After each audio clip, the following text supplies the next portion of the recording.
tree like a wig, got cheese like a whiz, yeah, yeah. You know what it is, yeah, yeah. I'm on my biz, yeah, yeah. 'Cause I got...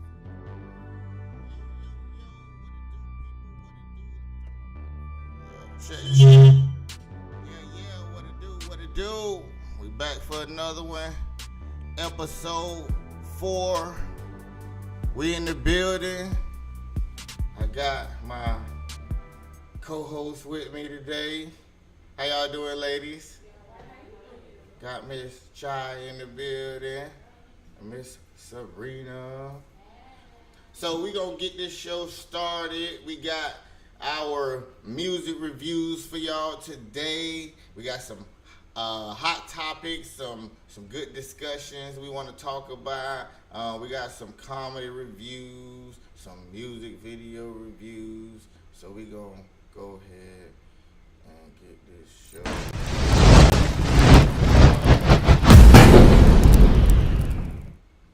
All right. So our first music review today is coming via Fame Life. And this is actually an associate of one of our co-hosts here. Let me see this one right there. Make sure I got it turned up.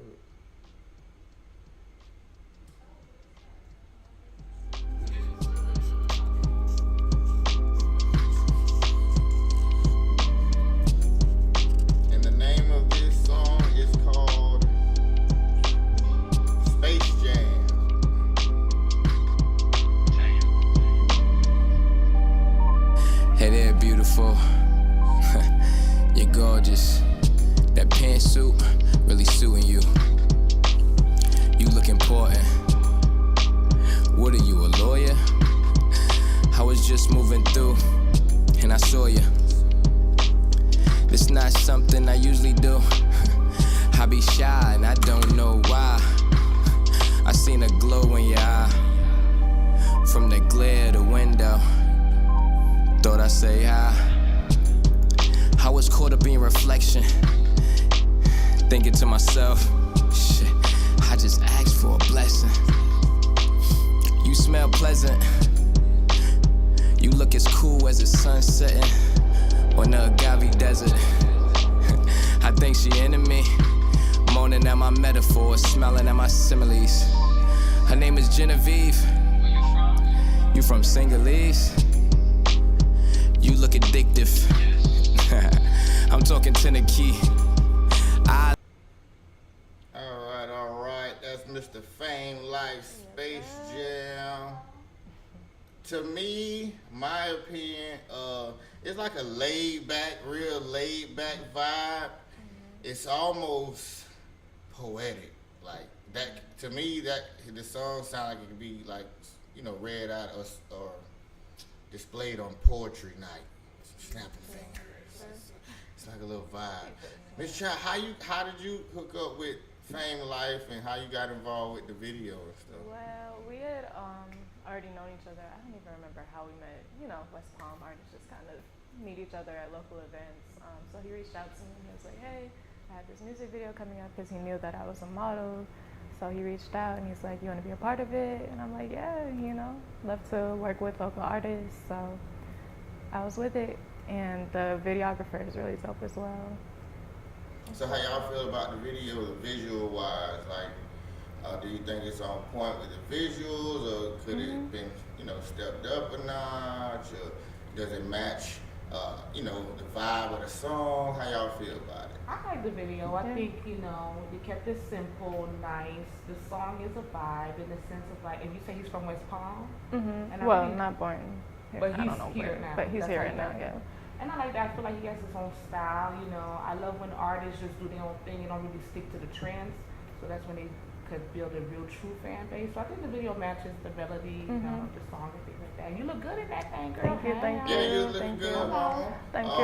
I like his look too. He look different. He got his own image, you know what I'm saying? He ain't trying to fit in and be like nobody else, and his vibe is his own vibe. He sound like he his own lane, and I respect that 150% over these wannabe, sounding like everybody else, gangster. Mm-hmm. You know, I like when black men especially stay in their own lane. Right.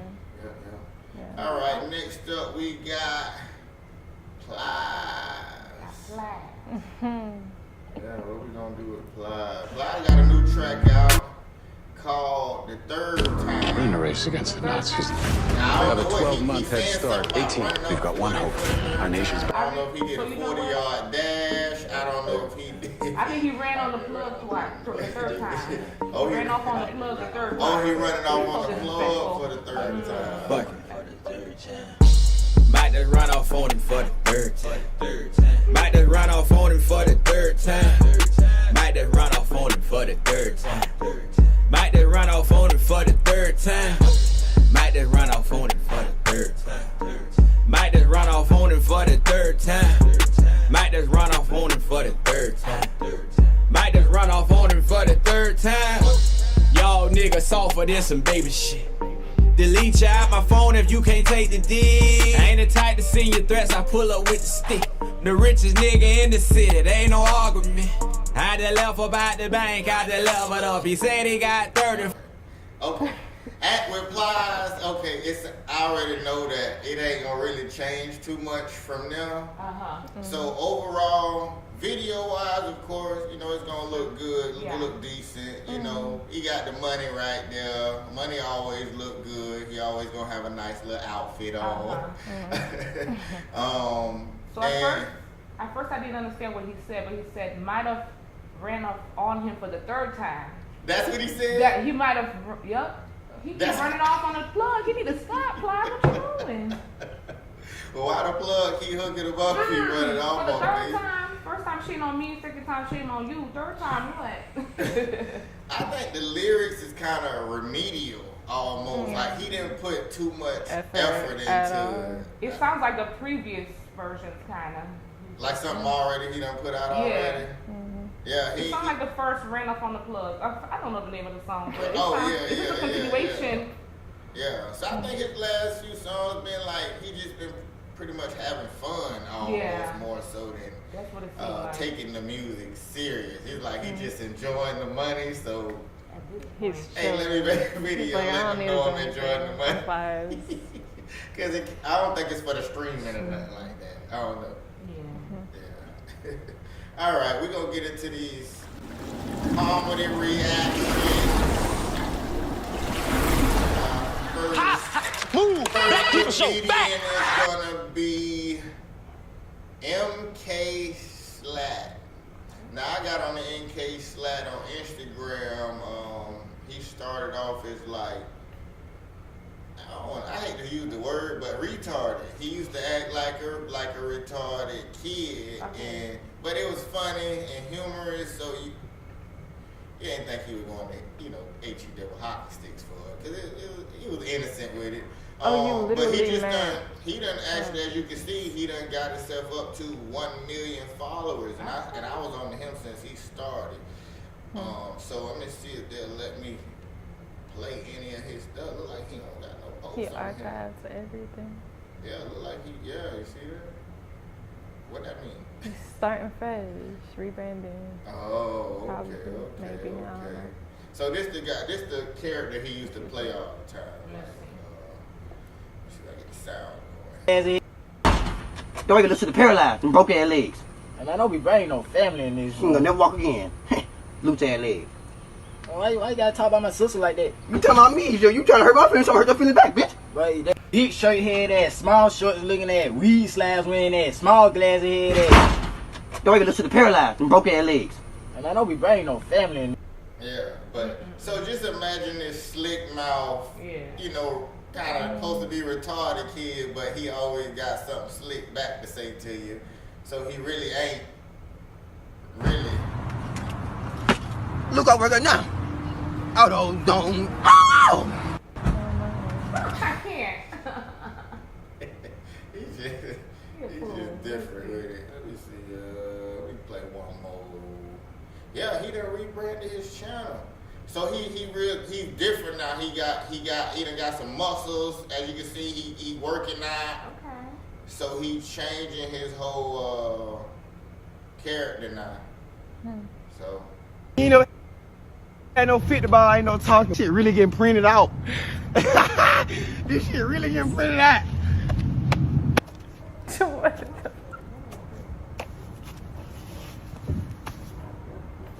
Man, where y'all at, man? Bro, just pick up your rifle.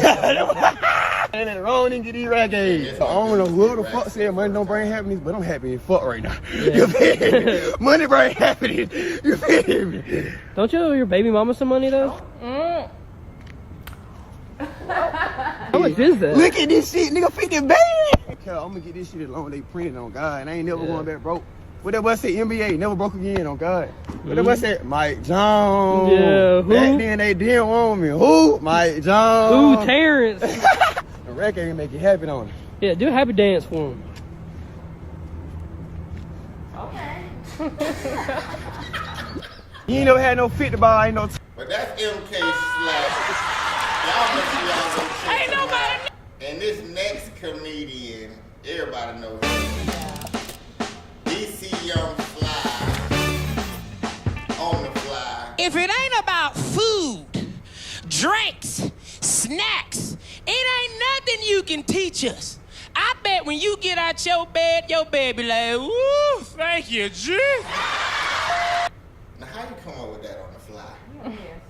And Radio Big Mac, too. Shout out to him, because he Yeah. must really have some thick skin. Literally. Okay, not literally, but No, but you know. he must really got some thick skin to be able to take all of them, you know, them jokes and stuff coming at him and stuff like that, man. Because, man, he might go home and think about some of that. Well, Y'all watch I DC think- Young Fly? Do y'all yeah, y'all I fans love of me him? some DC Young Fly. So I got to see him a couple years ago at the Palm Beach Improv. And it's like when he talked to us about his story and his testimony, I really felt like he is one of my favorite comedians. Like, I don't remember exactly what he said, but at the time it was so like it touched me, and I was like, he a real one. So. How did y'all first get on to him? Like, what was the first thing you seen him doing, Sabrina? I think it's Wildin' Out, and then he did a couple movies. I forgot which movie. It was like a part 2 of a movie. How maybe? What about you, One Chad? of those. I don't watch too much of anything right now, especially comedy. Okay. So I don't know too much. Of course, I've seen him around. He's like Yeah. he's everywhere. But I'm curious about like what's his testimony. It's just he was just talking about like how he came up and how he like really believed in God and things like that, and just like how to really believe in yourself and to push, you know. So at that time, and it was like I said, like maybe 3 years ago. So I was like, man, I really feel good. Like I vibe with him. And then especially now. Yeah, that he lost his wife and everything. Yeah. But he still seemed to be able to keep a good spirit and keep going strong. Hey, much props and shout out to DC Young Fly. But I remember he first started, a little peanut head, little skinny, little something. But you know, just like everybody else trying to make their way in the dough. And Oh yeah, he used to have videos. He used to do videos.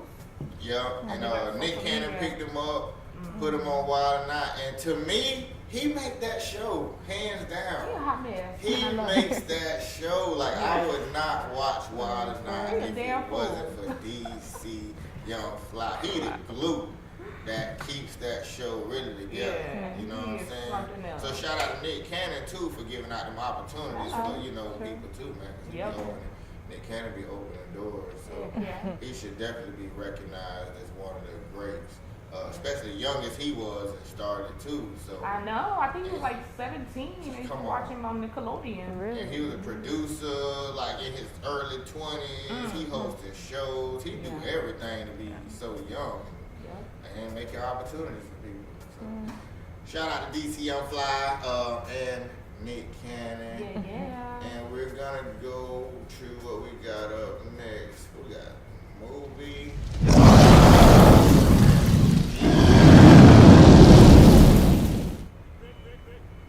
So last week, our questions were, name that movie. Don't get mad at me because I look better than you in your own shit. So the answer to that one is it's Chris Tucker in Money Talk. when he put on the white guy's suit and came out the bathroom, and the man was like, "Why you got my suit on?" Pretty much, you know. And then name that song and artist. She wanna wrap her head. She think about being Muslim. The only person that would probably mention being Muslim in a song is who? You said Kevin Gates. Kevin Gates. I just don't know which song. All of them probably, but you know, he done converted back so many times. He the only one that kind of mentioned somebody converting a Muslim in a song. But yeah, that's Kevin Gates. If you got that right, let me know. Our new question of the day is for the movie. Take the what and leave. The what? Take the one and leave the what? Take the what and leave the what. What kind of accent was that supposed to be? I ain't saying it right. Try it for me, child. You do it, child. I'm good. Take the what and leave the what. Hey, do it right. What's your nationality? All right. I'm Jamaican. You're Jamaican? Oh, And our next song was Don't Wanna Be a Boy, You Wanna Be a Man.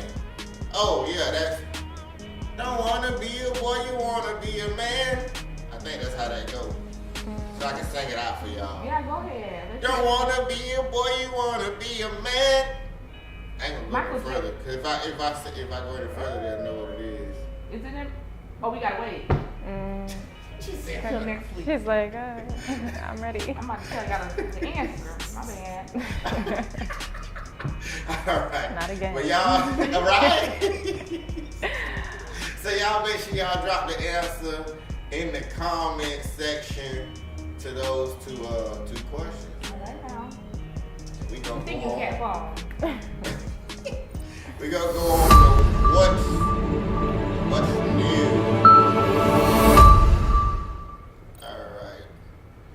So first thing in Would you what's believe new, that doing a simple 5-minute trick just once a day can raise your credit scores and... Gotta get that. Let me tell you something.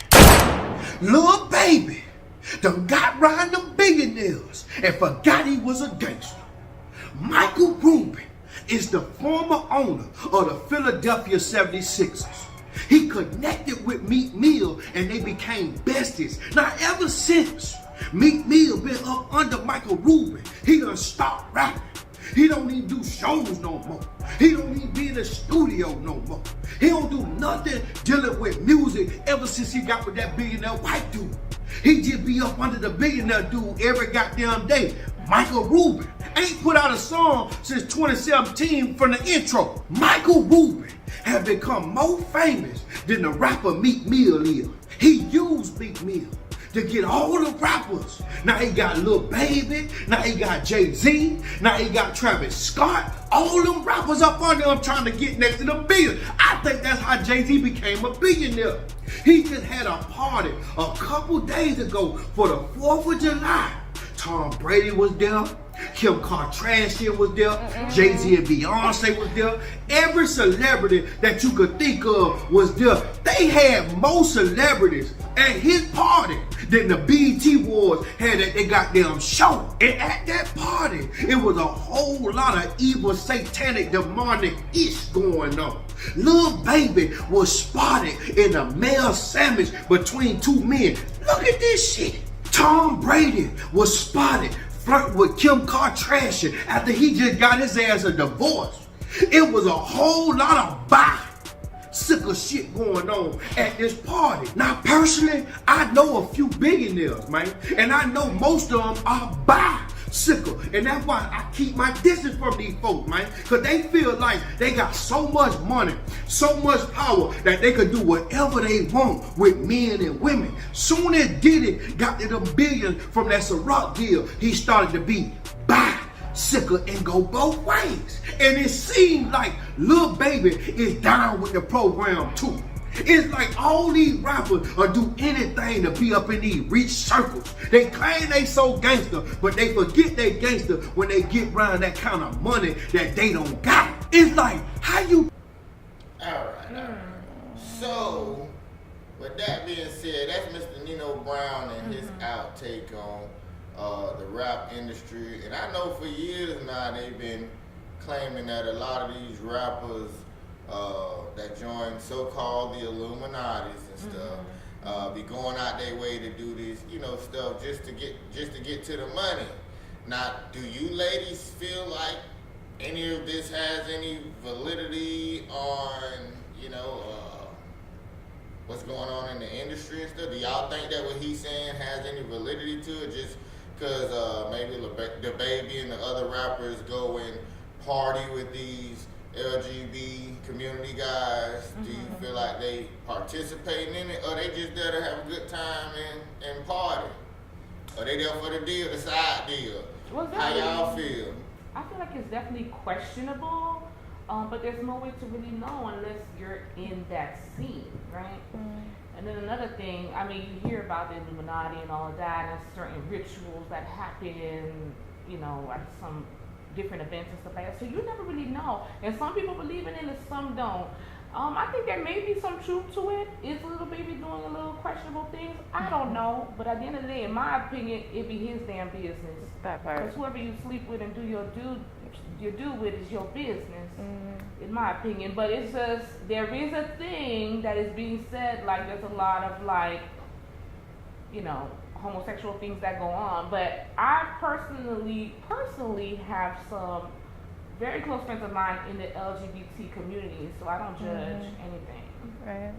Likewise, I feel like that has nothing to do with my life, but I do believe in certain spiritual practices, and I have heard a lot from people in the music industry about how it gets really weird, once you start making it up there and people start taking you to these different events and all types of stuff goes on. And you can't say anything about it. Right, so I've heard of that. And it's like you hear it so often, there has to be some truth to it, like you said, But again, like his sexuality, that's his business.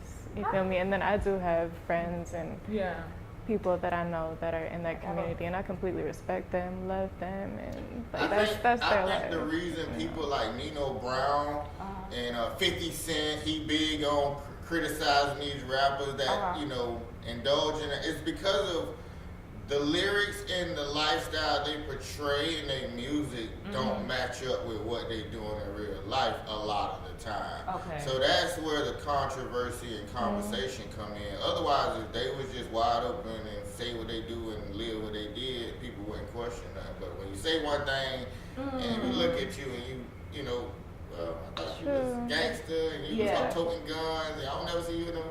And then you over here with this group of people, and we know they ain't none of what you said. So that's just why I don't like rappers that put out that negative image and negative music to the community, and then they know good and well they not living that, and they kind of making kids feel like, to me, that's maybe what they need to put out and produce to be popular and get rich, because they see them around rich people. And I feel like, I'm sorry to interrupt, but I feel like also you got to be mindful with the music, because sometimes there's an agenda that's being pushed. Like if you really take it all the way back, So as Chevy's saying, it's like you're portraying this thing, guns and violence. You probably never told a gun in your whole life, or maybe you have, but that's not the life you're living now. But that's what's being portrayed to the kids and people, Right. So I feel like the media always controls the narrative, and that sometimes there's an agenda behind there. So that would be the issue for me right there. Okay. All right. Shy, you got any comments on? Any more comments? Well, I was thinking in terms of those messages being portrayed, and then the LGBT community situation, that whole thing that he was saying with Lil Baby. I feel like a lot of rappers that aren't really crossing the lines how they are saying, they have those same messages just because mainstream culture pushes that, So even if we're saying, okay, who could we say? G Herbo, for example, I don't think I've heard about him being mixed up in the LGBT community or anything like that. And I don't really know his background per se, but I've heard some violence and stuff in his lyrics. So I feel like that's just a general statement that can be made for rappers, you know, in the mainstream community, in the mainstream culture. With regards to the message? With regards to the message and the violence and all of that. Yeah. So, I mean, they talk about sex, drugs, violence. That's just what media pushes in general. Exactly. You know, with or without the community, the LGBT community being put into question. Like, that's just what everybody pushes. But going back to that video, so they're trying to say a little baby might be part of LGBT because he was sandwiched between. He was getting hugged. I don't know what's going on at that party. But sometimes you get happy and you hug each other. Like if females were hugging each other, it wouldn't be a problem. So men, I don't know. I'm not a man, so I don't know like where those boundaries get crossed. We don't know. Little baby, I don't think so, but we'll never know. Like, is it okay to say I love you to your homie? I think it should be. Right? Yeah. It's different strokes, different folks, I guess. This our female perspective. What you feel? I know you already told us your opinion, Chevy, but I mean, I feel like they gay. I feel like they down with the get down. It might be. There's no way to me a heterosexual male is gonna let a gay male hug up on him. No kind of way. And then be posing the pictures and doing it, and be comfortable with it. Right. Because out here in this world today, you kind of got to define yourself so people know what you are and what your orientation and preference, and because people doing it, they being real specific nowadays. So you can't be walking a fine line out here because people gonna automatically put you on and wherever they want to put you if you ain't just letting it be straight out known. So naturally, if I'm seen hanging out with two gay guys every day, people gonna automatically label me as gay, and I could be not them beating did nothing with them one of them, but that's the image that you're portraying for yourself, because it's not average for heterosexual guys to just hang out with gay guys, you know. What if he's just okay with hanging out with right, or just hanging out with those people as the individuals that they are without their sexuality being put into the limelight, like, you know, the spotlight? What if it's just I hear it metaphorically cool and technically, but it's in real life it don't really happen. I hear that. Because your reputation, if you're a heterosexual, it's the heterosexual male who is being more concerned with their reputation, and the gay guy cool with it, of course, but the heterosexual male, I'm sure he doesn't want people going and saying that he's hanging out with the gay person, especially if they're doing a solo type of hanging out. So you gotta be careful out here. It gets real tricky. So I'm like, would you say the same for women though? So let's say a woman hanging out with lesbian women, does that make her lesbian? Can hang out with lesbian women. They're still gonna get that same assumption from my perspective that they bisexual or they gay, but it's a little bit harder to prove with women because they more sneaky. So they'll be like, oh, I'm going out of town with my bestie. We're going on a girls trip. But on the girls trip, they all feeling on each other, showering with each other, getting drunk, doing the little stuff, and then they come back like nothing that never happened. So women, they try to be tricky with it. So you just gotta know either your lady friend or your friend. I don't know, women, y'all sneaky. Y'all kind of sneaky. All right, we're gonna go on to today's talk about it. And I think this question came from Miss Shy. Shy, what was your question? Because I was looking for it and I couldn't find it. Yours was how do like foreign kids. I know one of your questions was how do foreign kids feel about living in America, right? But not truly learning their background, heritage of where they're originally from. So say you're Haitian born in America and you never get the opportunity to either visit Haiti or just get the knowledge from your parents. How do you you all feel about that? So that's the question of the You day. want to go first? I go first? Yeah. Okay. Well, I was born and raised here in West Palm Beach, Florida, right? Okay. And both of my parents are Jamaican. I was raised by my mother and my Jamaican family, and then I have Indian in my background as well. So, you know, you grow up eating the food, hearing, it's not a language, there's no language in Jamaican, okay, but you hear the dialects growing up and all of that.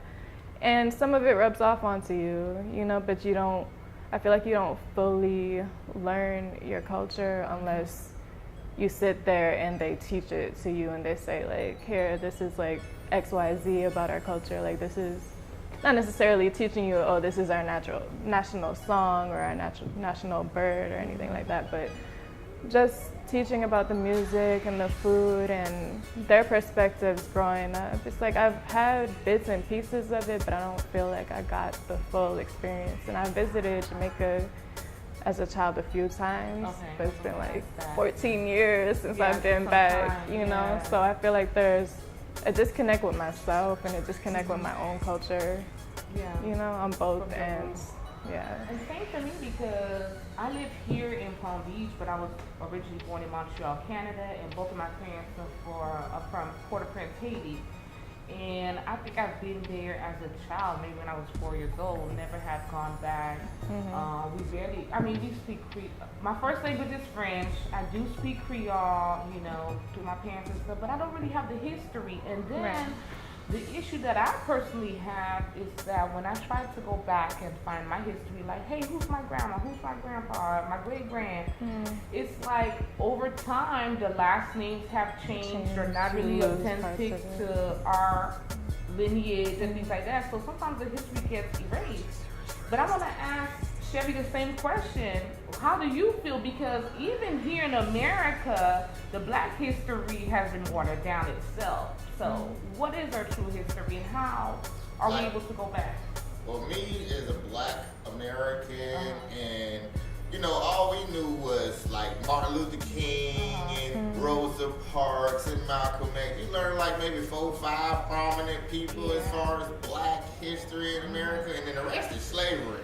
Right. So you don't know culture-wise your roots. You don't know where you come from spiritually. What are your traditions of, you know, your origins? So I feel like we're missing out because I feel like where we come from is way more beautiful than what we absorbed in America, and I feel like it's way more natural. Even the people in Africa now, they're more healthier, they're more natural, they're more in tune with nature. You know, they know the herbs and the medicines, and they going off the stars and the moon still. They ain't reading compasses and stuff. So they more, I feel like they just more connected to God, just overall. And I want to say something else, talk about the history, just for America, because this is where I live now. You have the government, I'm about to get political. You got the government DeSantis who's trying to stop people from learning their true natural history, black history, because in a sense it makes the white kids feel bad if they're teaching in the school. So he had a whole campaign to stop the woke.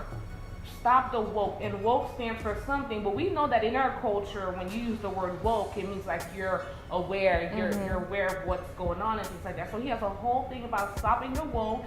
He just passed a law to stop, what do they call it, DEI, diversity and ethnicity inclusion in colleges. Okay, Crazy. so that speaks a lot. So y'all better pay attention who's trying to come and become president, because he's trying to erase our history. Because when you think about like, if you learn about the real history that happened in America, especially to the blacks, some people are not aware of it, you know? Well, Black Wall Street, you hear the name, but you don't really know. You don't really know the story of it. And then you hear Juneteenth. That's just now really coming out as a holiday in for the America. past couple of years or so. And then in individual cities. So I'm just not learning about Juneteenth. So we're still celebrating 4th of July as black culture. And what they say, we were still slaves on 4th of July. Who is this we? Come on now. Who is this we, baby? I was working. So, you feel me? So it's but like, you don't want to be anti-American. and speaking on that, how how do you get a whole culture of people to convert? Say, for example, to stop celebrating on 4th of July for us and start acknowledging our day, which clearly has been given us. I mean, it's laid out. Why you feel like black people don't pop fireworks on Juneteenth and then still wait till the next month of July 4th and pop them fireworks? So I have a friend who really is into history, and the thing is the lack of knowledge. Right. Because like you said, in school we taught this, we're taught that, and that's what we're being fed. But there's so much information out there that we can go cultivate and find ourselves. But sometimes people's interest is not in that. A lot of people just go on by the day and just go on with life. But if you actually open a book, look on the internet and read, which let's not forget, reading used to be illegal for blacks, okay? So knowledge was kept away from us, but the knowledge is there. But they got people like DeSantis trying to block all that, so. Okay. That made me think of something. Well, not made me. I was thinking of that. Because going back to the original question, you know, how does it feel to be born and raised here or born somewhere else and then grow up here in America? That knowledge, once we reach that certain age and start having that curiosity, is there for us to go and explore the world and go back to our roots and, you know, feel more involved in our culture and get to know who we are and decide who we want to be. So, yeah. Do our research. Yeah, if you feel like that disconnect.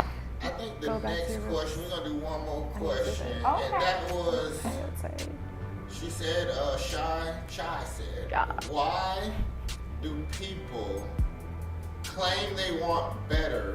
You're talking about relationship-wise, right? In general. Okay, in general, why not do people claim they want better in life, but they stay in toxic situations or situations they know aren't bettering themselves? So that's the question of the day. And why y'all feel like that? Like, let's start with relationships. Okay. Why do you ladies feel like men and women stay in relationships that they know aren't healthy or good for them? I feel like a lot of it is fear of change, fear of the unknown, as well as just just being comfortable, you know? I'll open up and say I've had a lot of dark years, you know, and that darkness, that pain, it becomes really comfortable. Like, it's like a baby in a pacifier, you feel me? And when you start to see light or happiness, it can be kind of scary because you're like, dang, what if I lose this? You know, and it's easier to just stay with your pain sometimes than to take the time to see where it really comes from and to do the digging. It can ask yourself the questions and do the crying and talk to your parents and talk to whoever you need to talk to your, well, you said relationships, Chevy, so talk to your girlfriend of 10 years, 8 months, however long, and say like, look, I think we might need to go separate ways. And then being on your own, you know, that can be kind of scary, just not knowing what's next. I personally feel it comes with self-awareness, knowing what you deserve, just being aware of yourself. Like, if you know what you deserve, then you would eventually seek better. Being in a toxic situation can be hard because there's manipulation, there's like playing mind games and things of that nature, but doing the work, knowing your worth, knowing what you deserve and what you don't deserve, you gotta do the work, the inner work. So I think it starts from there. And you have to want it for yourself. You have to want it as well. And you have to be able to see it. If it means seeking counseling, which a lot of people are not really into, seeking counseling to have a better, clear vision. But you have to have a clear vision for yourself. Yeah. Me, my personal opinion, relationship-wise, the main reason I think people stick is time. They're just so used to being with a person, so it's kind of like the BS becomes like part of the glue that keep y'all together, really. They use that. People really use, history. You know, we got history. And the history they talk about is usually we done been through too much bad stuff. They ain't referring to no good history. Or we done been all around the world together type history. the bad history that bond people together, because they be like, yeah, I've been through my bullshit, let somebody else get my man or whatever like that.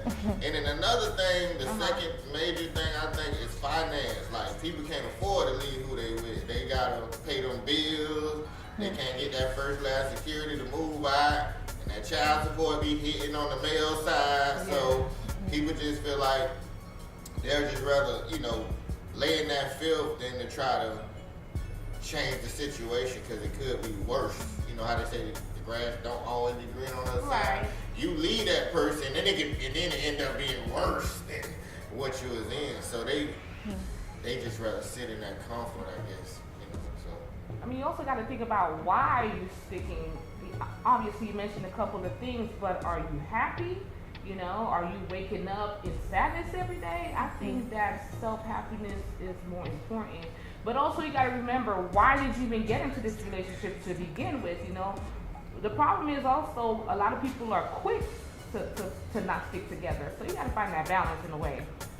I don't know. Complicated around here. People that be in them toxic relationships, they find their happiness outside the relationship, and Oh, that's how they able to come and deal with that toxic relationship.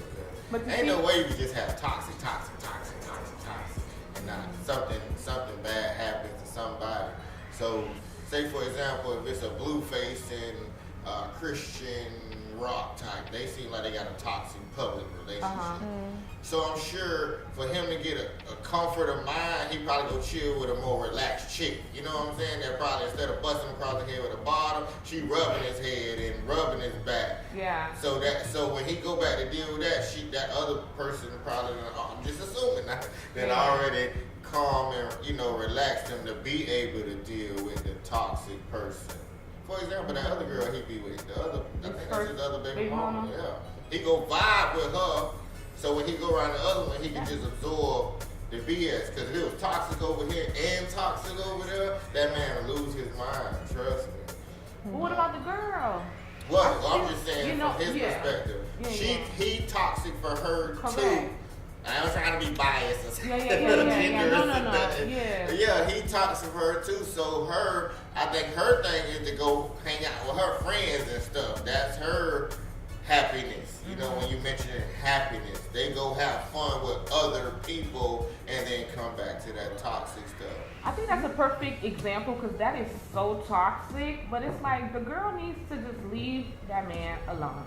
Have him take care of his child. Leave him alone, because he be publicly humiliating her, saying 1 second he don't want the baby, 1 second she's a thought, the next second they're hugged up, and it's like, little mama, where's your self-respect? Where's your self-worth? Where's your self-love? You know, you gonna be okay. You don't have to be dragged in the mud. But that's just a public example. So that's actually a good example. Leave each other alone, dang it. I'm done. But that's the thing, is like when you've been in it for so long and that's all that you know, like it's hard to want something else. Maybe they thrive off the toxicity, and that's like how I know, and it's easy to say that looking, you know, from the outside, but you know, I think I can speak for myself. I think that people, including me, have been in a situation while you're in it, you can't really see it. And even if you see, you can't imagine yourself out of it. But the best thing to do is to get yourself out of it, because there's better out there. We sometimes think that the best thing to do is to stay, but no, spread them wings, honey. You're going to be just fine. I forgot my third reason was they don't be wanting to see that person with nobody else. Child, and that's just selfish. That'd be hard to see too sometimes. I've been with somebody for so long, seeing it with somebody else. Even if y'all toxic, it just messes with you. So well, there comes a time when you gotta see the light and let it go. Okay, move on. I guess that's the sermon of the day. You gotta see the light and let it go, y'all. Well, that's the show for today. We appreciate everybody that tuned in. And like I said, after episode 6, we will be pre-announcing these shows so we can get our viewers, our live commentary. So if you watch this video like right now after we done recorded, please drop a comment. Let us know y'all watched the video. Let us know what y'all think, what y'all want to hear, what you want to see. If it's a topic you want to discuss, drop it in the comments. Get involved. We are here to talk to y'all. We need y'all participation. We're here for the audience. So tune in, Chevydtv Podcast. Miss Chai, y'all follow her. Tell them where to follow you at. ICHAI. Y'all see it on the screen. KEY on all platforms. Sabrina. And I'm Sabrina La Voila. Sabrina LAVOILA on all platforms as well. Voila. And follow me at Chevydtv and at Chevydtv Podcast. Yeah. We're going to see y'all next week, man. Enjoy the show. Peace. Holla back.